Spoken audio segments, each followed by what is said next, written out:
Hello everyone, I'm Leslie Cornwell, Certified Nurse Midwife with Midwifery Business Consultation.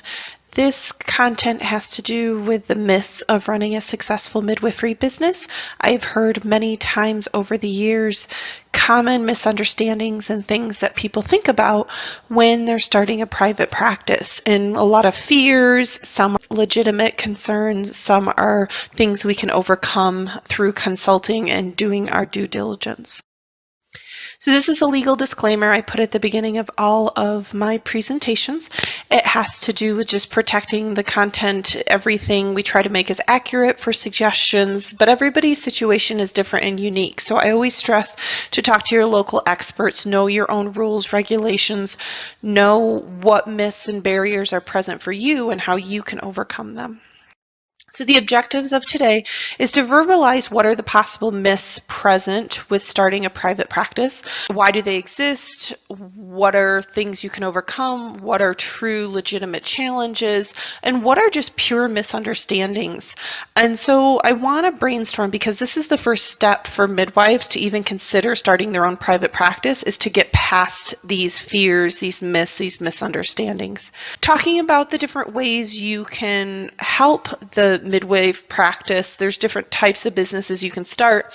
I like to talk a lot about self-employment versus business ownership, and really creating a good work-life balance and having the value of a team of experts around you to create a strong foundation for your practice, and how much that's going to impact the success long-term.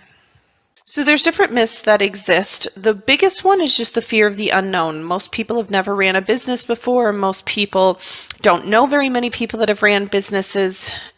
We are trained with our traditional educational system to work for other companies.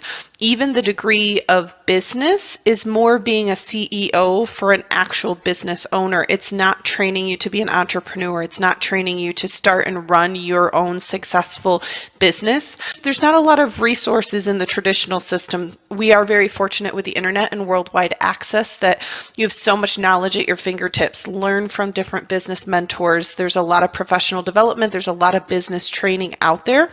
And there's a lot of local resources we're going to talk about. But a lot of these myths are just because people, it's the minority, there's a lot of fear. You hear from the Small Business Association, 90% of businesses fail the first 5 years. So there's just a lot of fear with people, with their support network, to encourage security in the traditional route of working for someone else. So common myths that people talk about, and this is just from my personal experience over the years, and some of it's from midwives and some of it's from just anyone considering starting a business. I hear often from midwives, I just don't have the time. Life's busy. I have a young family. I just got out of school. I want to get a paycheck in 2 weeks. I just don't have the time outside of working to plan and prep for starting a business. It's a lot. I don't have any money to start a practice. It costs money. I'll save up slowly with cash, and I will start my practice small and grow with time. Running a business is too hard and risky. And then the example I always give is anything you don't have education and skills is risky, and it's hard because there's just not that knowledge and setup. And anything like the example being a surgeon, if we try to do brain surgery and we never had training, we never did our due diligence and resources, that is risky. So we want to make sure we give emphasis on the business training and the resources available to support you to be successful. A lot of out-of-hospital midwives make the assumption if they're going to be starting their own private practice, they have to be on call all the time. And they're like, I have a young family. I want a work-life balance. I want a vacation. I don't want to be available 24/7. And so those are getting past those myths and misunderstandings of what type of practice you can start. It's not just the traditional solo home birth practice you can open. There's many community centers, birth center franchise, large home birth practices. There's teams you can set up from the beginning that will make it so you can get a better work-life balance. I'll make more money working at a hospital. A lot of people initially you may, but long-term you're always going to make more if you've got a good, strong, successful business from your own businesses versus working for someone else. The return on investment of your own time, your own systems, your own contributions to making the business go to the next level can be potentially unlimited versus If you're working for a hospital, another person, you signed a contract to exchange your time for money. You only have so many hours in a week. You can't keep adding more and more time to make more and more money. There is a max level. So I do challenge people to think maybe initially working for a hospital practice or someone else, but long term, if you have the right system in place, you can make far more revenue and opportunities in your life by being a business owner. I'll figure things out as problems come along. I hear a lot of midwives just jump right in, start their practices, and do their business planning as they're making the money. They started the clinical practice. And it's a lot harder because you're going to have to fix the problems while they're happening, while you're trying to take care of families, versus you be proactive. It's going to cost you a fraction of the time, money, and resources. If you plan with a business plan, you make a foundation, you make policies, you make protocols, you spend that 6 months, year and a half planning your business versus you just jump in because you need the money and then you're learning as you go. I don't need any training to do a midwife business. I will learn from experience. That is an okay way, but to me, my time and my money, and I would rather leverage the experts in the community and be able to get myself more successful faster. So there's different ways to learn. And to me, I would rather learn from someone else's mistakes than doing them myself. And I've done that in the past. And so that's where it's really important to me to get past these myths and misunderstandings that I had a lot of them in the beginning too. Assisting with births is the only practice I can start as a midwife. A lot of people don't get creative with our full scope as midwives, and so we'll definitely talk about that because that one is a big hurdle. Midwives think, well, I have to start a birth practice if I'm going to start a midwifery practice. Once I start my midwifery practice, I will serve everyone since there's such a need. That one I like people to be careful with because when we do our planning, I want you to really narrow down on your ideal client. There may be tons of ladies that could benefit from a midwifery practice and service in your area, but are they really the clients you want to serve and the type of mission and values? Because it will have a ripple effect on your practice performance and success. Having certifications is proof that I'm competent and qualified. You have to be careful when you run a business and you're doing things. People get a little more arrogant. They're kind of solo. They're doing their own thing versus they're part of a bigger group where there's team trainings. There's more involved education. You have to be more directly accountable. Am I skilled? Am I qualified? Am I keeping up with my continuing education, my certifications? Am I doing the appropriate drills? Am I near misses, taking the time to acknowledge the safety? Because when you're running your own business, you're not accountable to someone else being your boss. You are accountable to you and making sure you're giving that good, safe care.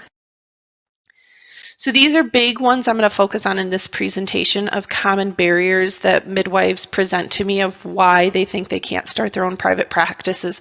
They have dreams, they have wonderful ideas, but there's things in their mind that they think are too big of hurdles they just can't get over. And a lot of it just has to come with education and thinking creatively and knowing there are always resources. If you have a will, you have a way. If you have an understanding of how to present a strong business plan, like the lack of funding, most midwives think they have to use their own money, and if they don't have their own money saved up, they can't start their own business. And there's so many other ways to get funding to start your private practice. The barriers, the business skills, we aren't trained in school. We're not taught that, so you definitely need to take your own time and learn that. So just as much as writing a business plan, it's important to do professional development, take business courses, network with experts in the area, get a part of a small business association, mentorship. There's a lot of potentials out there to expand your business skills besides just jumping into running a business and learning from experience. The initial time commitment to planning a business, it takes time. If you've got a busy full schedule, being a full-time worker at a current job, finishing school, being a mom, all these commitments we have in our life, you have to just prioritize. And so that's what we do. A lot of our consulting work is time management. We talk about, okay, do you like to watch movies? Do you plan your phone? Do you do a lot of Facebook scrolling at nighttime? How many hours of sleep are you working? What's your day structure look like? We can always find time. It's just a matter of shifting in people's heads of priorities versus, you definitely are going to work hard, but it's one of those things of that long-term investment pays off. A work-life balance is really, really important to me. I had severe burnout in 2017 because I didn't have good work-life balance, and I always have to remind myself and reground what that looks like and when I'm on family time and structuring my business so I can get that better boundaries. So there's definitely some things we'll talk about to make it being a business owner so we can reduce that being available 24/7. Risk reduction, I think, is really important. It's not so much a barrier people initially think of, but it's a barrier that causes them fear, like maybe they can't afford the malpractice insurance, so they don't want to take the risk. And that's the barrier. They instantly say, well, it's too expensive. See, I can't start a birth practice. So we'll definitely expand on those situations. So the lack of funding is probably the number one thing. It's I don't have the time, I don't have the money, I have the dream, I have the idea. And so I always challenge midwives that let's talk about that more. You do not have to use your own money to start a business. If you create value, you show in your business plan, it's profitable, it's going to value and benefit the community. Finding you funding will not be the hard part. There's different ways to find funding. The one that most midwives are familiar with is the personal financing, using your own cash, using your own retirement accounts to start your own private practice. And it's okay, but you start small and then you're in this vicious cycle that I can't really add a partner because I just don't have the revenue yet. You're more likely to get burnout. You're more likely to be available 24/7. It's starting on a smaller scale. And so I always challenge midwives, like, let's look at the structure of what kind of practice you want to start and getting in a stronger foundation of a team and staff and overhead expenses the first 6 months to a year, part of your business plan, and that initial capital will go wonders in the success of your practice. So there's other different ways to get funding. You can get a small business administration loan. I did that with my first birth center, and it was a lot of fun, and it had a lot of paperwork. Anything with the government's lots of paperwork, but it was way easier than I thought. You just go step by step. You show them your business plan. I mean, these banks, they have no experience with midwives, birth centers, so you're giving a lot of education. You're showing the potential lenders where is the value. How can you easily pay your loans back and get the profits and show you'll be successful? Private money lender, like your friends, family, angel investors, it tends to be a little more expensive than a small business association loan, but you may not have to have any down payment with these options. And maybe if that's your barrier, because with a small business association loan, it has to be between 15 to 35% down, depending on if you're going to do supplies, if you're going to do a building, you're going to do renovations, you need some overhead expenditures for the first 6 months to a year. So if you don't have any down payment funds whatsoever, the private money lending direction might make more sense, and you just pay it off a little faster. So a small business association loan may be 4 or 5% versus a private money lender may be 8, 10, 12%.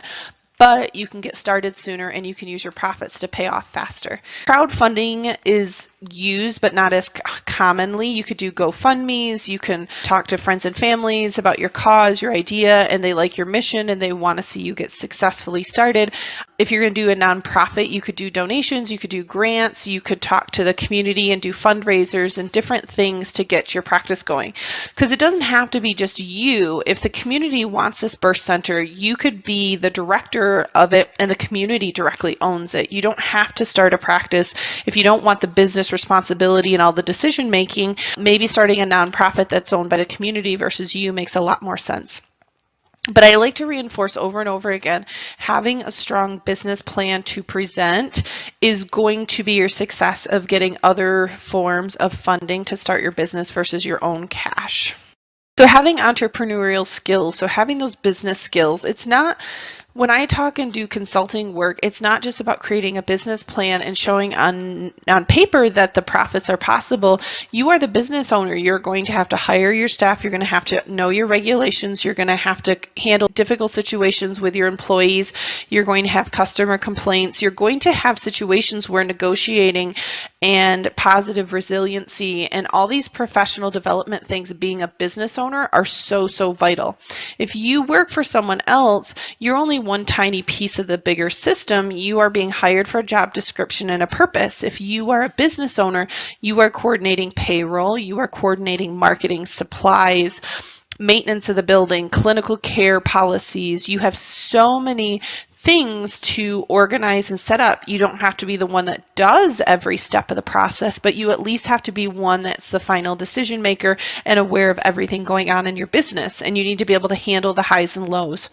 I always talk to midwives, if they're used to getting a traditional W-2 employment job where you get a paycheck consistently every 2 weeks, whether you give 100% or you are really not, you're working part-time, you got some vacation time built up, it's quieter on call, you get the same amount of money. If you're a business owner, you're going to have the ups and downs, especially in the beginning of the reliable income, the ups and downs of the paychecks. All your staff and your team and your overhead needs to be paid first before you're paid. And so it sometimes does feel you have to have more of a resilience and a long-term vision of success versus in 2 weeks you're going to get paid. It may be a little while depending on how you structure your practice. So there's different ways to start a successful practice and learn how to do it. You can read your own books. You can do it by experience. You can have a consultant like myself, and I know a lot of other great midwife consultants out there. Finding a local business mentor, especially if there's another midwife doing exactly the same business you want to do and very successful on the business side, the work-life balance, the type of style you want, work out a win-win situation, maybe help out in their practice for a few hours each week, work on some projects, and ask her to do some business mentorship with you. Small Business Association Administration has those mentor availability. It's paid for with our tax dollars. So the Small Business Administration is a great resource to get started and help with business networking events. You're going to learn from great business owners in the area. You're going to be able to accelerate your marketing and networking opportunities, meet great like-minded people, get your brand out there, learn from them. They can learn from you. There's different business trainings.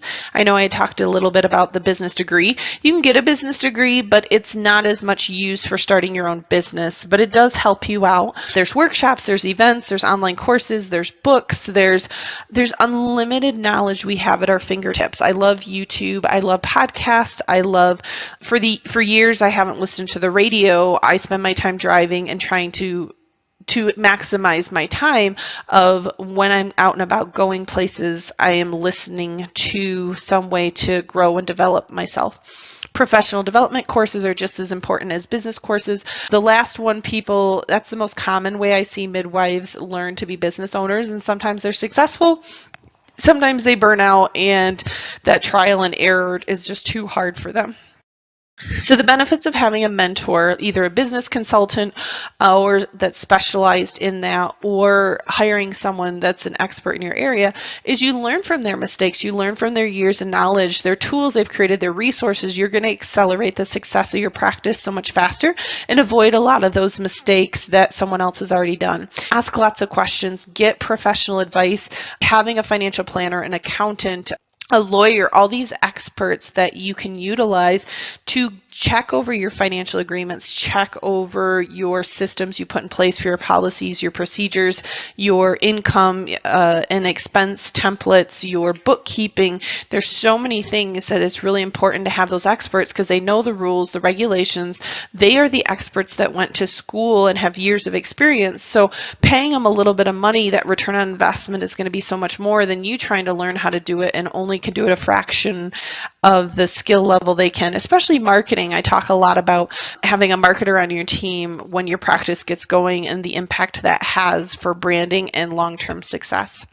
Different angles and perspectives. We know with cultural diversity and having a wonderful staff with different experience is going to better your practice. It's the same with planning your business. The more experts you can have from different backgrounds, different experience, different ways to look at your business, they're going to notice cracks. They're going to notice ways to improve systems and planning processes purely because they have that different angle of how they can look at things. You want to improve your key skills. You want to be able to have direct accountability. When you're working on a plan and you've got a timeline, you want someone to be able to go to and say, okay, the next week I'm going to get X, Y, Z done. And then next week, did you get those things done? Why didn't you get those things done? Holding you directly accountable. Because I think sometimes midwives are like, oh, I would love to start my own private practice. They get excited for a little bit. They start planning and then they fizzle out. I have so many midwives over the years. They'll keep talking to me. I'd love to start my own private practice. They love the idea, but they're not actually planning. And so having a mentor, having another accountability partner is really powerful to keep the momentum and keep you directly in line with what you want.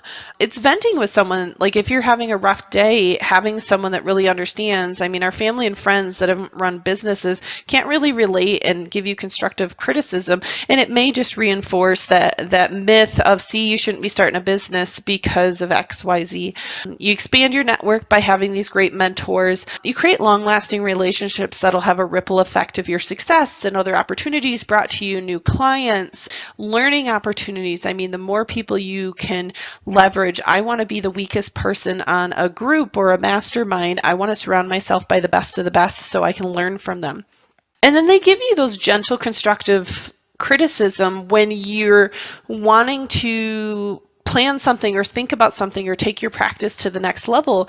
They're going to give you healthy risk encouragement that you may need because of your own glass ceiling effect you put on yourself, and you mentally don't feel like you can make that type of practice. You feel like you don't deserve this level of business structure. And so it's nice to have a mentor because they can support you in a healthy way and do a good risk analysis of, does that make sense for your vision, your financials, your timeline you have for your business? It gives you more confidence, and it increases the success of your practice just in general by having more planning and more setup and more expertise to learn from. So the initial time commitment, this one's always interesting to me because we all have the same 24/7 time. And as you see, some people do minimal amount with that time, and some people you think, holy cow, how does that person do all these things in a short amount of time? A year ago they were here. Holy cow, how are they here? We all have the same amount of time. We choose, do we want to go to the movies? Do we want to sleep in? Do we want to binge watch that sitcom all weekend? We are making our own choices of how we're going to do that time. So time commitment to me, when people say, I don't have the time to do it, I try to constructively say, you're not tell yourself, so you're directly accountable, I'm not prioritizing this right now. And that's okay. As soon as you tell yourself, I don't have the time, your subconscious instantly will never make the time. It'll never be available. If you tell your subconscious, I am not prioritizing this right now, I am choosing family time over XYZ, I am choosing camping, I am choosing sleeping in, you're making that choice. And so we do a lot of, there's always time, there's always availability. It's just a matter of restructuring and figuring out where your commitment level is and how badly you want to get this practice, and long term, where do you want to be? Not initially, because when you start a business, you're going to have extra time, you're going to have additional investment, but I promise you long term, you're going to be so much happier, you're going to be working less versus someone else that works for another system. They're going to be doing the exact same thing 3, 5, 7 years from now.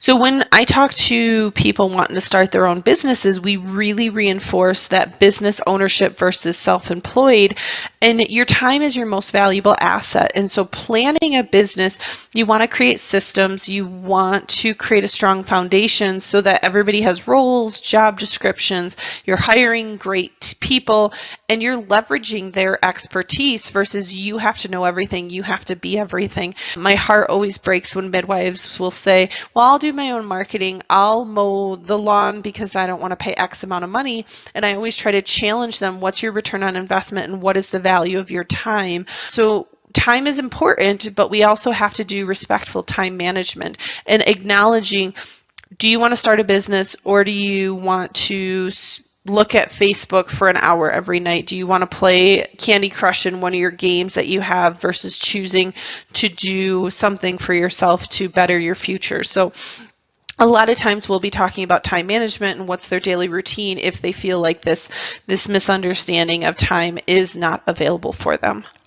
So time management skills, we look at schedules, there's always time. Like I think the biggest thing for me was I have a pretty busy, productive schedule, but for me to take it to the next level and get more projects, get more family time, get more me time was transitioning from sleeping 8, 9 hours a week to more like 6, 7 hours a week. Once I did the research of what a lot of the very successful business owners did was they did miracle morning.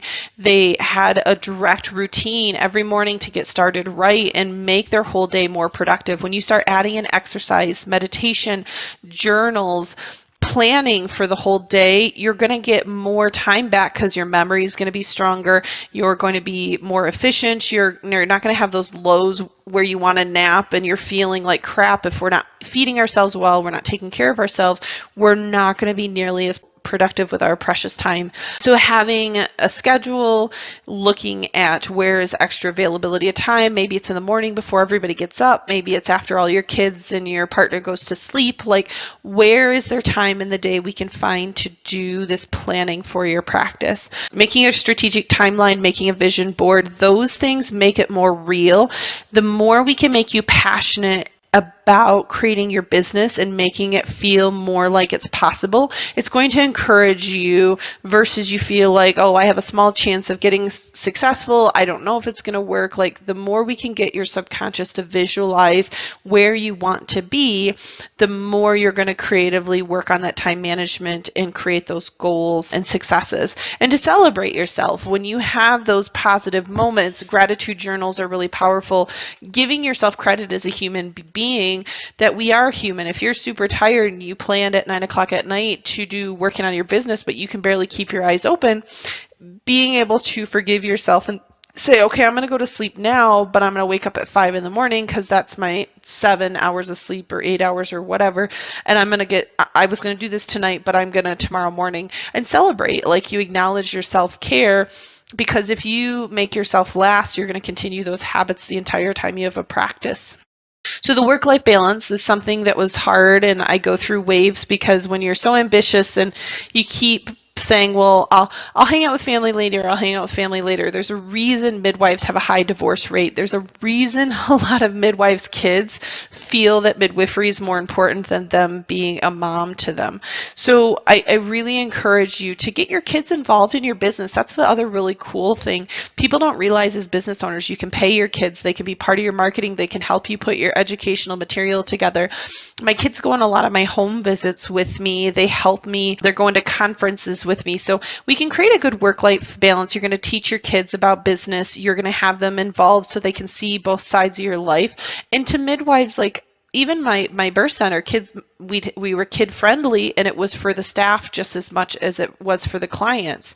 But the goal of work-life balance is you want to be able to, the best you can, as a business owner, you are totally responsible 24/7 for your practice, but you want to limit and have proper chains of command, proper systems, policies, protocols in place so that the only time they're really calling you is it's something rare, it's something they can't handle, that fluke situation where there's 3 births at once, they can't find something they need as a safety for this upcoming birth or visit coming up. That should be the time they call you on your off versus you're the first go-to because there isn't any resources. There isn't any system in place, because that does get exhausting. And even with your clients, like setting that work-life balance of expectations, creating a team of midwives and maybe doing less birth call and more office GYN, because that's not as demanding on your outside of the traditional Monday through Friday. So I love having partners and call coverage. There's another great midwife, Madeline Murray, that her and I connected over a year ago just with the call coverage. She has a company called Believe in Midwifery, and her and I are very passionate about midwifery burnout, creating businesses that midwives can be successful and thrive. And it really comes down to call coverage. Whether you're going to start a solo practice and you have another great midwife that's going to cover a weekend, cover vacations, give you a break at least one day a week so you're totally off the clock, or you're going to create a team of 2 to 4 midwives. Even the simple thing of maybe you want to do the births and just take a few births here and there each month, and you add a family nurse practitioner that can help in the office and do newborn care past the first month of life, that can do the men. There's additional revenue streams you can add to your practice so you're not on pressure as much for the call coverage side. Obstetrics is very demanding, and if you're depending on 90 to 100% of your revenue with your practice on birth, your team's going to burn out more. You're going to burn out more likely because you're available 24/7. If we can make part of your business structure less birth call and more other revenues, doulas, lactations, childbirth education, GYN services, pelvic floor therapy, family nurse practitioners. We can add other wonderful women's health services part of your practice. You're going to be able to help with that work-life balance. Limiting the birth locations. Having a home birth practice is a lot harder than having a birth center hospital birth coverage. Because you have one location, you can have a few birth rooms that you can go down the hallway, versus if you do home births, you've got to have a call coverage of A, B, C person. Even if you've got a group of 3 midwives, you guys are all more available because a midwife can't be at those multiple home births that could potentially happen at the same time. So here's a few of the tips for maintaining a healthy work-life balance. Play on your strengths, acknowledging your weaknesses, and knowing and that's why having an accountability partner and knowing in yourself, you're a human being, you're starting to get down that rabbit hole, especially myself having a very severe burnout in the past.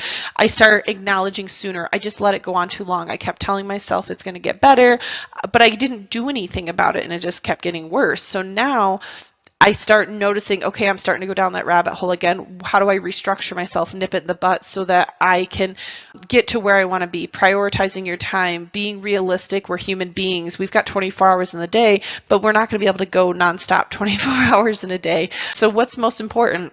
I get up early every day, and then by 2, 3 o'clock, my goal is my kids have me and I have family time each afternoon. There's once in a while I work on the evenings, but we can structure our practice however you want. If you want to work evenings and Saturdays, that's fine, but you have to understand it's a lot harder to have that family time. If you homeschool your kids, your partner stays at home, and it doesn't really matter if you see them in the daytime or in the evening. That's just part of structuring your personal and professional life. And that's the nice perks of being a business owner. You choose your office. You choose when you want vacation. You choose how many hours you're working. You are in charge of your schedule. And that's a nice benefit to a business owner versus working for somebody else. Knowing the peaks and troughs, it has to do with just knowing where are you going to have the most energy, where are you going to, you're going to have waves where there's tons of energy and then you're going to feel exhausted, and you need to do some more self-care because there's some big projects coming up. There's some pressure of the timeline with your business and planning, but you also have to understand that if you burn yourself out long term, you're not going to be able to serve people well. So I have a very strict schedule. I am very structured personality, but I'm also respectful of my time when I'm in both roles. Finding the time to do your finances. When we get so busy and we get on automated, we just, like, I talk to so many midwives that don't have a clue what money's coming in and out. They're like, as long as I can pay my bills, I'm happy. But then you don't know where your inefficiencies are happening. You don't know where there's areas of improvement. And that's being acknowledging and planning with your time and acknowledging, oh my gosh, I didn't realize I'm starting to go down that rabbit hole of I'm working 50, 60, 70 hours a week. It's a snowball effect if you're not directly acknowledging your finances, your time, where things are going. Making a workspace that you're happy with, you're comfortable, having somewhere in the office, your break room where it's spa-like, there's a lounge chair, there's nice music, there's aromatherapy, there's opportunities for you to take a break at work and to structure your practice so you can just separate. Tapping into technology, automating your systems in your practice more, patient portals, automated scheduling, resources, having a Google Drive where everybody has access at the same time and can modify things, clear communication. They're going to be less likely as a team to be calling you when you're at home to find something, to know about something. Strong training manuals for your team. Anything we can do to make your business system more efficient. When you're not directly at the office, you want to make it very minimal that people are needing to call you for questions or clarification or needing you for additional backup coverage for birth. Adding exercise is just a must. Being a business owner, being a person in general, it improves your stress level. It makes you healthier. I mean, if we don't have the resiliency and endurance, you tend to be shorter with your patients, your staff, your family, yourself. So self-care, exercise, making sure you take care of yourself is so important.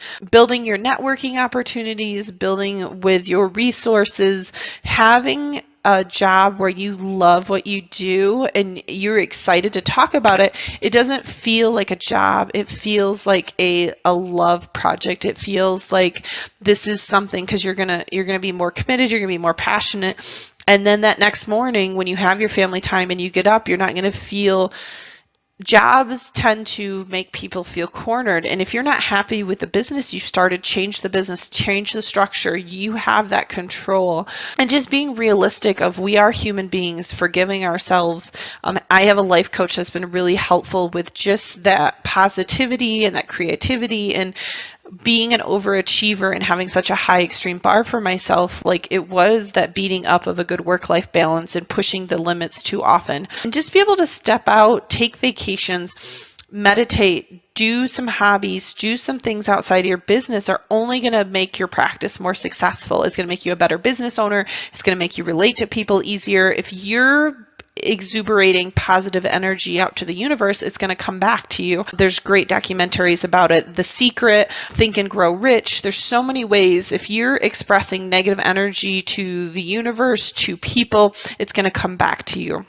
Having a life coach, having a business coach, having a team of people that are going to help you create boundaries, help you create those systems, help you look at things before they become a problem is going to create a better work-life balance. And then just meeting the clients and negotiating with your staff, putting good boundaries like, no, I'm not going to see people on evenings and Saturdays, and no, do not call me at 4 a.m. because you have a question about is this med safe to take in pregnancy.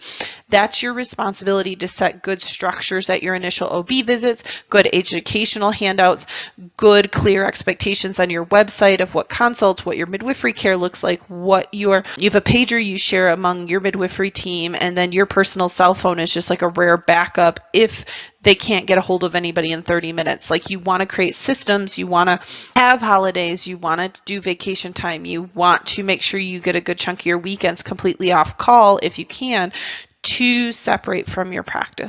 So risk reduction is one that people don't maybe verbalize exactly. They won't say, I'm going to start the practice because it's too risky. They may say it with a business side. But in obstetrics, that's something we think about because malpractice insurance is very expensive. We can get sued for a normal, healthy pregnancy, and then all of a sudden there's that unexplained bad outcome that happens. And we hear the horror stories of birth centers, home birth practices that have been successful for years, and all of a sudden one bad outcome, they lose everything. So that is a barrier that I don't hear people express, but it is in the backdrops. It's in their thought process, but it's not something as commonly discussed. And so that's where I like to challenge people. How do we reduce the risk for your practice? These fears, these worries you have to protecting your personal assets, protecting your license, protecting the business you're working so hard to start. What can we put into place? And so there's many different insurances. And when people say, I can't afford malpractice insurance, I hear that all the time. It really is about restructuring your fee schedule. It's really about bringing in additional revenue streams. Anybody can afford malpractice and any of these insurances and any of these overheads. If you want 6 weeks vacation, you want retirement benefits, you want health insurance, you want all these things with your practice, it is possible. But we have to get you to set up your good income and expense and revenue streams and fee schedules to compensate for that overhead expenses. Too many times I hear midwives say, well, I'm going to charge this amount for my midwifery care because this is what everybody else charges, and then they don't have the additional funds to do all these things to protect themselves and makes their practice very vulnerable. There's different ways to protect your personal asset. You can protect it with life insurance. You can protect it with business liability insurance, family trust, keeping things out of your own name as much as possible. Sometimes you can put them in your partner's name. Most states, your primary residence is protected from your business and yourself. And this is another myth I hear from midwives. Well, I started an LLC, so I don't have to get malpractice insurance because my LLC protects me and my personal assets. And that's not always true, because a lot of times if you're giving the direct care, you as the midwife are getting sued on top of your business. So if you're being accused of negligence, they can easily, as a legal team, go after your personal assets. So that business sometimes is a protection veil, but sometimes it isn't. Clear expectations of everybody's role in your practice that will reduce the risk for you, because as employees, when you hire somebody, you are directly liable for everything they do. So you want to hire the best of the best. You want to make sure they have updated policies, protocols, evidence-based care. If somebody does something that's against your protocols, policies, your business is a lot more protected from that employee. That employee will more likely get sued for negligence versus you as a business. If you have a policy not to induce women in out-of-hospital setting and this midwife chooses to give them Cytotec and the baby passes away, your policies and your protocols and your training manuals that this employee agreed to, it helps to protect you in the business. You want to be responsible for them having good training, safety, educational resources available. And so just proper chain of commands. This one's really important for just knowing who to go to for what situations, having a biller, having a marketer, having the midwife on call versus you answering all the questions, and getting a consistent answer for them will protect you, protect your practice. A lot of the patient complaints and frustrations and accusations come from breakdown of communication. So I really stress to midwives, anything is possible with starting a practice. There's barriers, there's misunderstandings, and a lot of them are legitimate, but we can overcome them. So there's different ways to start a strong business. I want you to consider writing a business plan, having a great business coach, a mentor, a consultant that you can go to. Acknowledge what are myths and misunderstandings. I can't start a birth center because there's no birth center regulations in my state. Well, can you really not? Or are there barriers we have to overcome because now there's not the reimbursement side for the facility side versus what you would have got from the insurance company? So having a vision board, having short-term, long-term goals, leveraging the experts around you, valuing your time. I think that's what's so important and what we're worth as midwives. I think nationally as an average, we're too dirt cheap for the services and the amazing care we give because too many midwives, it's a love, it's a calling. They want to be accessible to so many women, but then they're not, a lot of these myths come out where they just don't have the funding to create good systems and support for their practice and it doesn't last long-term. So I always stress to midwives, let's talk about these myths, let's talk about these barriers to starting a successful practice and how can we overcome them and implement that strong strategic plan. So you definitely want to just look at how do we become business owners instead of self-employed? How do we acknowledge these different things we're worried about with starting a business and overcome them? You have to start somewhere, start small, grow, have a strategic plan, and keep yourself accountable.